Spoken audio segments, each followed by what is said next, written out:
ಬೆಂಗಳೂರಿನಿಂದ ಸುಮಾರು 800 ಕಿಲೋಮೀಟರ್ ದೂರದಲ್ಲಿ ಆಪ್ತರಕ್ಷಕ ಸಿನಿಮಾ ಶೂಟಿಂಗ್ ನಡೀತಾ ಇತ್ತಂತೆ. ಅವತ್ತ್ಯಾಕೋ ರಮೇಶ್ ಭಟ್ ಅವರು ತುಂಬ ಸಪ್ಪಗಿದ್ರು. ಈ ರೀತಿ ಎಲ್ಲವನ್ನೂ ನೋಡ್ಕೊಳ್ಳುವಂಥದ್ದು ವಿಷ್ಣುವರ್ಧನ್ ಅವ್ರಿಗೆ ಬೇಕಾಗಿರಲಿಲ್ಲ. ರಮೇಶ್ ಭಟ್ ಅವರ ಸೀನ್ಗಳನ್ನೆಲ್ಲ ಮುಂದೂಡ್ಬಿಡಿ, ಅವರಿಗೆ ಎಮರ್ಜೆನ್ಸಿ ಇದೆ, ಅವರಮ್ಮ ಮನೆಗೆ ಹೋಗಿ ಬರ್ತಾರೆ ಅಂತ ಡೈರೆಕ್ಟರ್ ಹತ್ರ ಹೇಳಿದ್ರಂತೆ. ರಮೇಶ್ ಭಟ್ ಅವರು ವಿಷ್ಣುವರ್ಧನ್ ಅವರಿಗೆ ತುಂಬ ಹಳೆ ಪರಿಚಯ. ಬಸವನಗುಡಿಯಲ್ಲಿ ರಮೇಶ್ ಭಟ್ ಅವ್ರದ್ದು ಒಂದು ಬೇಕ್ರಿ ಇತ್ತಂತೆ. ರಮೇಶ್ ಭಟ್ ಅವರು ಹೇಳ್ತಾರೆ, ಈ ಸಿನಿಮಾ ರಂಗದಲ್ಲಿ ಶಂಕರ್ನಾಗ ನನಗೆ ತುಂಬ ಸ್ನೇಹಿತರಾಗಿದ್ದರು, ಆದರೆ ಅವ್ರನ್ನ ಬೇಗ ಕಳ್ಕೊಂಡ್ಬಿಟ್ಟು ನಂತರ ಆಪ್ತರಾದವರು ಅಂದರೆ ವಿಷ್ಣುವರ್ಧನ್ ಅವರು.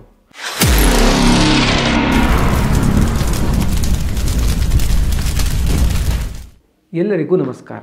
ಕನ್ನಡ ಮಾಣಿಕ್ಯ ಯೂಟ್ಯೂಬ್ ಚಾನಲ್ಗೆ ಸ್ವಾಗತ. ದಂತಕಥೆಯ ಇವತ್ತಿನ ಸಂಚಿಕೆಯಲ್ಲಿ ಡಾಕ್ಟರ್ ವಿಷ್ಣುವರ್ಧನ್ ಅವರಿಗೆ ತುಂಬ ಆತ್ಮೀಯರಾಗಿದ್ದಂತಹ ರಮೇಶ್ ಭಟ್ ಅವರು ಹಂಚಿಕೊಂಡಂತಹ ವಿಷ್ಣುವರ್ಧನ್ ಅವರ ಜೊತೆಗಿನ ಕೆಲವೊಂದು ವಿಶೇಷ ಅನುಭವಗಳನ್ನು ತಿಳಿದುಕೊಳ್ಳೋಣ.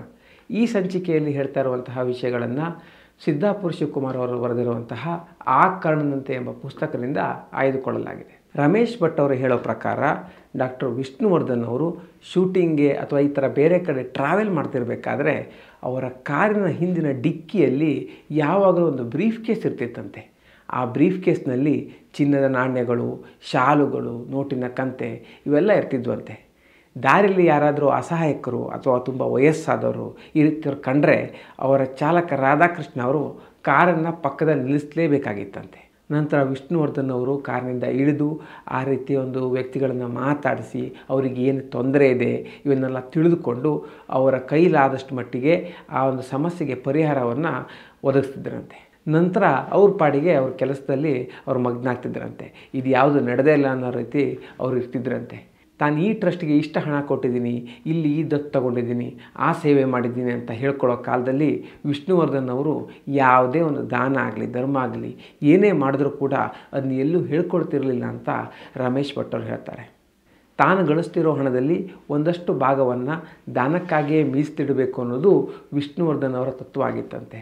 ಹಾಗೆಯೇ ಶೂಟಿಂಗ್ ನಡಿಬೇಕಾದ್ರೆ ಅವರು ಸುತ್ತಮುತ್ತಲಿನವರು ಯಾವ ರೀತಿ ಇದ್ದಾರೆ, ಅವರಿಗೇನಾದರೂ ಸಮಸ್ಯೆ ಇದೆಯಾ ಅನ್ನೋದನ್ನು ಕೂಡ ವಿಷ್ಣುವರ್ಧನ್ ಅವರು ಗಮನಿಸ್ತಾ ಇದ್ರಂತೆ. ಯಾವುದೇ ರೀತಿ ಒಂದು ತಪ್ಪಾದರೂ ಕೂಡ ಅವ್ರ ಗಮನಕ್ಕೆ ಬರ್ತಿತ್ತಂತೆ. ಯಾರಾದರೂ ಅವರಿಗೆ ಸಿಟ್ಟು ಬರೋ ರೀತಿ ನಡ್ಕೊಂಡ್ರೆ ಅಥವಾ ಒಂದು ತಪ್ಪು ಮಾಡಿದರೆ ವಿಷ್ಣುವರ್ಧನ್ ಅವರು ನೆಕ್ಸ್ಟ್ ಟೈಮ್ ಅವ್ರು ಸಿಕ್ಕಾಗ ಅವ್ರ ಹತ್ರ ಮಾತೇ ಆಡ್ತಿದ್ರಂತೆ. ಈ ರೀತಿ ಅವ್ರು ಮಾತಾಡಲಿಲ್ಲ ಅಂದ ಕೂಡಲೇ ಅಂಥವ್ರಿಗೆ ತಮ್ಮಿಂದ ಏನೋ ತಪ್ಪಾಗಿದೆ ಅನ್ನೋದನ್ನು ತಿಳಿದು, ಸಾರ್ ನಿನ್ನೆ ತಪ್ಪಾಯಿತು, ಈ ರೀತಿ ಮಾಡಬಾರ್ದಿತ್ತು ಅಂತ ಹೇಳ್ತಿದ್ರಂತೆ.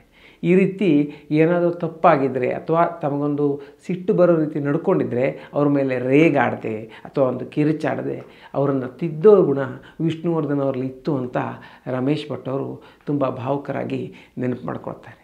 ಅವರು ಯಾವ ರೀತಿ ಕೋಟಿಗೊಬ್ಬ, ಯಜಮಾನ, ಕರ್ಣ ಈ ರೀತಿ ಸಿನಿಮಾಗಳನ್ನು ಮಾಡಿದ್ರೋ ಅದೇ ಹೆಸರಿಗೆ ತಕ್ಕಂತೆ ಅವರ ಜೀವನದಲ್ಲೂ ಕೂಡ ಇದ್ದರು. ಅವರ ಸುತ್ತಮುತ್ತಲಿನವರಿಗೆ ಅವರೊಬ್ಬ ಯಜಮಾನ, ದಾನದಲ್ಲಿ ಕರ್ಣ ಮತ್ತು ಅವರ ವ್ಯಕ್ತಿತ್ವದಲ್ಲಿ ಅವರು ಕೋಟಿಗೊಬ್ಬನೇ ಅಂತ ರಮೇಶ್ ಭಟ್ ಅವರು ಹೇಳ್ತಾರೆ. ನಾನು ಆವಾಗಲೇ ಹೇಳಿದೆ, ವಿಷ್ಣುವರ್ಧನ್ ಅವರು ಅವರ ಶೂಟಿಂಗ್ ಸಮಯದಲ್ಲಿ ಸುತ್ತಮುತ್ತಲಿನವರೆಲ್ಲ ಚೆನ್ನಾಗಿದ್ದಾರಾ ಅಂತ ಸ್ವಲ್ಪ ಗಮನಿಸ್ತಿದ್ರು ಅಂತ. ಇದೇ ರೀತಿ ರಮೇಶ್ ಭಟ್ ಅವ್ರಿಗೂ ಒಂದು ಅನುಭವ ಆಯ್ತಂತೆ. ಬೆಂಗಳೂರಿನಿಂದ ಸುಮಾರು 800 ಕಿಲೋಮೀಟರ್ ದೂರದಲ್ಲಿ ಆಪ್ತರಕ್ಷಕ ಸಿನಿಮಾ ಶೂಟಿಂಗ್ ನಡೀತಾ ಇತ್ತಂತೆ. ಅವತ್ತ್ಯಾಕೋ ರಮೇಶ್ ಭಟ್ ಅವರು ತುಂಬ ಸಪ್ಪಗಿದ್ರು. ಇದನ್ನು ಗಮನಿಸಿದ ವಿಷ್ಣುವರ್ಧನ್ ಅವರು, ಯಾಕೆ ಏನಾಯಿತು, ಏನಾದರೂ ಸಮಸ್ಯೆ ಆಗಿದೆಯಾ ಅಂತ ಕೇಳಿದ್ರಂತೆ. ಆಗ ರಮೇಶ್ ಭಟ್ ಅವರು ಸಂಕೋಚದಿಂದ ಅದು ನಮ್ಮ ಮಿಸಸ್ಗೆ ಅಂತ ತುಂಬ ನಿಧಾನವಾಗಿ ಮಾತಾಡ್ದಂತೆ. ಆಗ ವಿಷ್ಣುವರ್ಧನ್ ಅವರು, ಕಮಾನ್ ಟೆಲ್ ಮೀ ಏನಾಯಿತು ಅಂತ ತುಂಬ ಗಾಬರಿಯಿಂದ ಕೇಳಿದ್ರಂತೆ. ಅದೇ ನಮ್ಮ ಮಿಸಸ್ಗೆ ಹೃದಯದ ಸಮಸ್ಯೆ ಇದೆ ಅಂತೆ, ಒಮ್ಮೆ ಚೆಕ್ ಮಾಡಿಸ್ಬೇಕಿತ್ತು ಡಾಕ್ಟರ್ ಹತ್ರ ಅಂತ ರಮೇಶ್ ಭಟ್ ಅವರು ಹೇಳ್ತಾರೆ. ಆಗ ವಿಷ್ಣುವರ್ಧನ್ ಅವರು, ಹೌದಾ, ಸರಿ ಚೆಕ್ ಮಾಡಿಸ್ಲೇಬೇಕು, ನಾನು ಡೈರೆಕ್ಟರ್ ಹತ್ರ ಹೇಳ್ತೀನಿ ಅಂತ ಡೈರೆಕ್ಟರ್ ಅವ್ರನ್ನ ಕರೀತಾರಂತೆ. ರಮೇಶ್ ಭಟ್ ಅವರ ಸೀನ್ಗಳನ್ನೆಲ್ಲ ಮುಂದೂಡ್ಬಿಡಿ, ಅವರಿಗೆ ಎಮರ್ಜೆನ್ಸಿ ಇದೆ, ಅವರಮ್ಮ ಮನೆಗೆ ಹೋಗಿ ಬರ್ತಾರೆ ಅಂತ ಡೈರೆಕ್ಟರ್ ಹತ್ರ ಹೇಳಿದ್ರಂತೆ. ಆಗ ಡೈರೆಕ್ಟರು, ಇಲ್ಲ ಸರ್, ಅವ್ರದ್ದು ತುಂಬ ಸೀನ್ ಇದೆ, ಅವ್ರನ್ನ ಕಳಿಸ್ಕೊಡೋಕ್ಕೆ ಕಷ್ಟ ಆಗುತ್ತೆ ಅಂತ ಹೇಳಿದ್ರಂತೆ.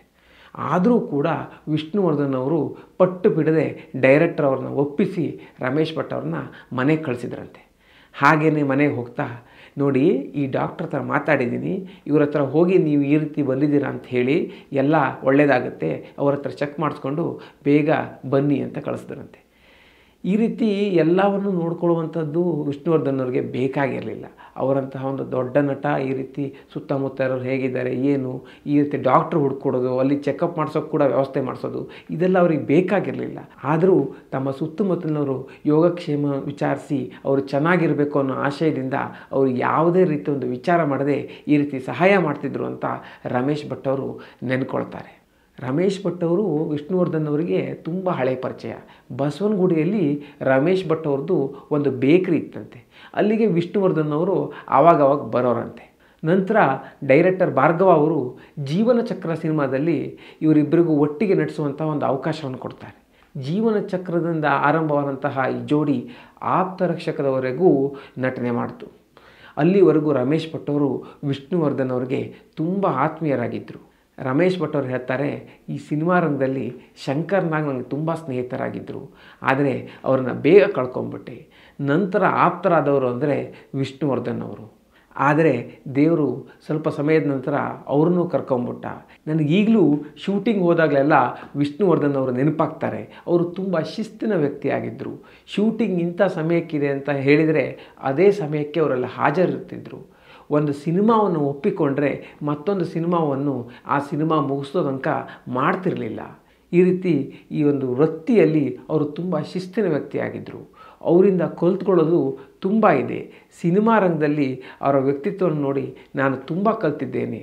ಆದರೆ ಅವರೊಂದು ಶಿಸ್ತು, ಈ ಒಂದು ಯಾರಿಗೂ ಗೊತ್ತಾಗದೇ ಇರುವಂತೆ ಮಾಡುವಂತಹ ಒಂದು ದಾನದ ಗುಣ, ಹಾಗೆಯೇ ತಮ್ಮ ಸುತ್ತಮುತ್ತಲಿರುವಂತಹ ವ್ಯಕ್ತಿಗಳನ್ನು ಚೆನ್ನಾಗಿ ನೋಡ್ಕೊಳ್ಳುವಂತಹ ಗುಣ, ಇವೆಲ್ಲ ತುಂಬ ಒಂದು ಕೋಟಿಗೊಬ್ಬ ಅಂತ ಹೆಸರೇನಿದೆ ಆ ಹೆಸರಿಗೆ ತಕ್ಕಂತೆ ಇರುವಂತಹ ವ್ಯಕ್ತಿಯ ಗುಣ.